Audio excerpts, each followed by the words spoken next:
Bonjour à tous, aujourd'hui je fais cette vidéo pour faire suite à ces 3 vidéos de la chaîne Tous par Sec pour vous aider à mieux comprendre et à vous repérer dans le ciel nocturne de France métropolitaine. Sauf que moi ce sera avec les objets du ciel profond parce que l'espace ce n'est pas que du vide et des étoiles. Il y a d'autres trucs qui traînent là-haut qui mériteraient bien qu'on parle d'eux sur cette vidéo.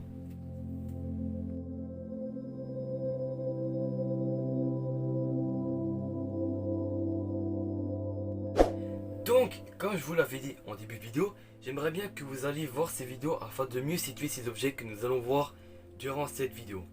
Quant à nous, nous allons pouvoir commencer cette vidéo. M45. M45, ou surtout connu sous le nom de amas des Pléiades, est un amas ouvert d'étoiles extrêmement connu de par sa luminosité. 7 de leurs étoiles sont visibles à l'œil nu sous un ciel clair. Ce nombre passe à 11 voire même 12 quand le ciel est irréprochable. Ce qui donne à cet amas une magnitude d'environ 1,6. Sa distance fait débat, mais les scientifiques l'estiment à environ 444 années-lumière de la Terre. L'amas des Pléiades est aussi connu de par leurs mythes et leurs croyances qu'on y associe. Les prêtres et les charmants du néolithique accordaient une extrême importance à cet amas. Son apparition marquait dans tout l'hémisphère nord le début des moissons. Alors pour facilement trouver l'amas des Pléiades, on va devoir s'aider de la constellation du Taureau, plus précisément du milieu.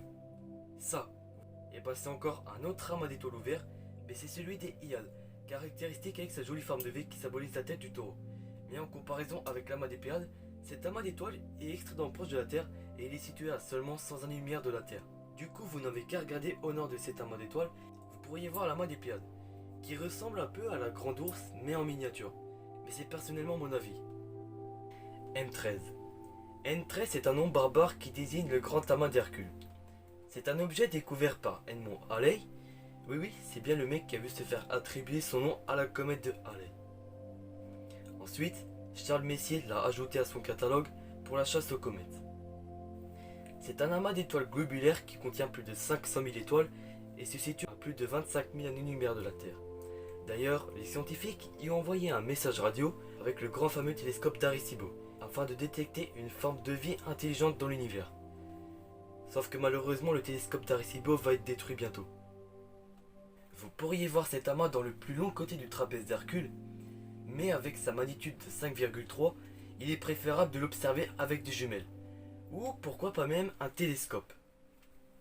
La nébuleuse d'Orion. La nébuleuse d'Orion est la première cible des astronomes amateurs car c'est un objet du ciel profond extrêmement lumineux et reconnaissable. Cette nébuleuse se situe dans la constellation d'Orion, près de l'étoile Nahir al-Saïf, qui veut dire la brillante de l'épée en arabe. Cette nébuleuse s'étend sur plus de 24 années-lumière et se situe à plus de 1350 années-lumière de la Terre, ce qui fait qu'elle a une taille apparente comme 4 pleines lunes, et sa magnitude de 4 fait qu'elle est extrêmement difficile à voir à l'œil nu. C'est une nébuleuse en réflexion de par l'étoile Nahir al-Saïf qui éclaire cette nébuleuse. Mais aussi c'est une nébuleuse en émission parce que l'étoile émet des rayons qui ionisent ce gaz et du coup se mettent à briller, comme les lampes de néon. J'ai dit une grosse bêtise, ce n'est pas l'étoile Nahir al-Saïf qui éclaire la nébuleuse, mais un amas ouvert qui se situe à l'intérieur de la nébuleuse. Par ailleurs, c'est cet amas, entre parenthèses des étoiles qui le composent, qui ionise ce gaz présent et du coup émet de la lumière. Mais tout ça, ce n'est que la partie hébergée de l'iceberg, parce que la grande nébuleuse d'Orion fait partie d'une grande nébuleuse sombre qui n'est pas visible à l'œil nu, qui ferait à peu près la moitié de la constellation d'Orion.